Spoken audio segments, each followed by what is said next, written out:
அஸ்ஸலாமு அலைக்கும் வரஹ்மத்துல்லாஹி தஆலா பரகாத்துஹு. Welcome to Islamic media TN.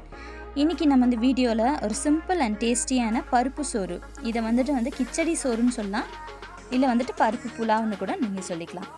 So சோறு செய்கிறதுக்கு என்னென்ன தேவைன்னு பார்த்துருவோம். ஃபஸ்ட்டு குக்கரில் 30 ml அளவுக்கு நம்ம ஆயில் போட்டுக்கலாம், இல்லை நீங்கள் கீ வேணுனாலும் போட்டுக்கலாம். ஸோ பருப்புக்கு கீயும் ரொம்ப சூப்பர் காம்பினேஷனாக இருக்கும். அது கூட ஒரு பிரிஞ்சி இலை, 2 இன்ச் பட்டை, 2 கிராம்பு, ஏலக்காய், கருப்பு ஏலக்காய், அதுக்கப்புறம் 2 பச்சை மிளகாய், இது எல்லாத்தையும் போட்டு நல்லா பொரிய விட்டுருங்க. இது பொரிஞ்சு வந்ததும் நம்ம ஒரு 100 கிராம் அளவுக்கு வெங்காயத்தை பொடியாக நறுக்கி வச்சுருக்கோம், அதையும் நம்ம இதில் சேர்த்துக்கலாம். 1 டீஸ்பூன் அளவுக்கு இஞ்சி பூண்டு பேஸ்ட் போட்டுக்கோங்க, சின்ன டீஸ்பூனில் 1 டீஸ்பூன் போட்டால் போதும். ஸோ அதையும் போட்டுட்டு நல்லா வதக்கி விட்டுக்கோங்க. ஸோ வெங்காயமும் இஞ்சி பூண்டு பேஸ்ட்டும் நல்லா ஒன்று சேர்ந்து வதங்கி வெங்காயத்தோட கலர் கொஞ்சம் மாறுற அளவுக்கு வதக்கிக்கோங்க. கூடவே தக்காளி 100 கிராம்ஸ் அளவுக்கு இதில் சேர்த்துக்கிட்டா போதும். ஸோ தக்காளி கூடவே நீங்கள் உப்பையும் சேர்த்து போட்டு நல்லா வதக்கிட்டிங்கன்னா சீக்கிரமாக வதங்கிடும். அதனால் உப்பு கொஞ்சமாக போட்டு வதக்கிக்கோங்க.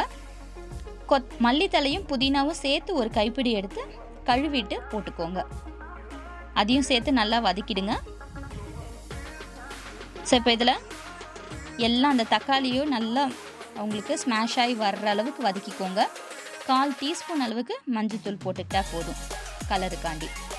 ஸோ நல்லா மிக்ஸ் பண்ணிக்கோங்க. இது கூடவே நம்ம ஒரு 1/4 டீஸ்பூன் அளவுக்கு மிளகாத்தூள், ஒரு ஃப்ளேவருக்காக தான் நம்ம இதை ஆட் பண்ணுறோம், இல்லை வேண்டானாலும் நீங்கள் விட்டுடலாம். ஸோ இதை ஆட் பண்ணிவிட்டு நல்லா அதையும் நல்லா வதக்கி விட்டுக்கோங்க. நம்ம பாசி பருப்பு 30 கிராம் அளவுக்கு கழுவிட்டு ஊற வச்சுருக்கோம் ஒரு அரை மணி நேரத்துக்கு மேலே. ஸோ அதையும் நீங்கள் இதில் சேர்த்து ஒரு வாட்டி கலந்து விட்டுக்கோங்க. நம்ம அரிசி பார்த்திங்கன்னா 300 கிராம் அளவுக்கு எடுத்திருக்கோம், அதையும் கழுவிட்டு அரை மணி நேரம் ஊற வச்சுருக்கோம். ஸோ அரை மணி நேரத்துக்கு மேலே ஊற வச்சாலும் நல்லாயிருக்கும். நீங்கள் சாப்பாட்டு அரிசியை இதில் பயன்படுத்திக்கலாம்.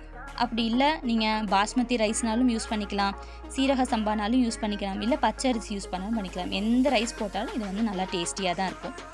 ஸோ அரிசியை போட்டுட்டேன், அரிசியும் போட்டுட்டு நல்லா மிக்ஸ் பண்ணி விட்டுக்கிறேன். யூஸ்வலாக நம்ம 1:2 ரேஷியோவில் தான் தண்ணி வைப்போம் சாப்பாட்டு அரிசிக்கு, அதே ரேஷியோவில் தண்ணி வச்சுக்கலாம். நீங்கள் உங்கள் அரிசிக்கு எவ்வளோ ரேஷியோவில் தண்ணி வைப்பீங்களோ அந்த ரேஷியோவில் தண்ணி வச்சுக்கோங்க. ஸோ இப்போ தண்ணி வச்சு இப்போ இந்த தண்ணி உப்பெல்லாம் செக் பண்ணிவிடுங்க.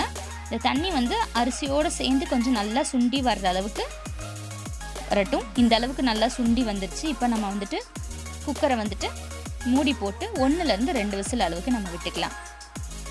ஏன்னா நம்ம ரைஸோட பக்குவம் நமக்கு தெரியும், அந்த அளவுக்கு நம்ம விட்டுட்டு அடுத்தது பார்த்திங்கன்னா சாஃப்டாகவும் இருக்கும். நம்ம விசில் ப்ரெஷர் போனோடனே ஓப்பன் பண்ணி பார்த்தா ரைஸ் உங்களுக்கு சாஃப்டாகவும் இருக்கும், இந்த மாதிரி உதிரி உதிரியாகவும் நல்லா கிடைக்கும்.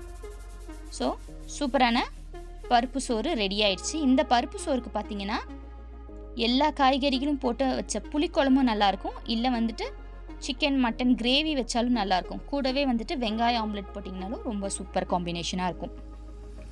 கண்டிப்பாக இந்த வீடியோ ட்ரை பண்ணி பார்த்துட்டு எப்படி வந்துச்சுன்னு சொல்லுங்கள். கண்டிப்பாக லைக் பண்ணுங்கள், ஷேர் பண்ணுங்கள், மறக்காமல் நம்ம சேனலை சப்ஸ்கிரைப் பண்ணிவிடுங்க. கூடவே பெல் ஐக்கானையும் கிளிக் பண்ணிக்கோங்க, அப்போ தான் நம்ம போடுற வீடியோஸோட நோட்டிஃபிகேஷன் உங்களுக்கு உடனே வரும். தேங்க்யூ, பாய்.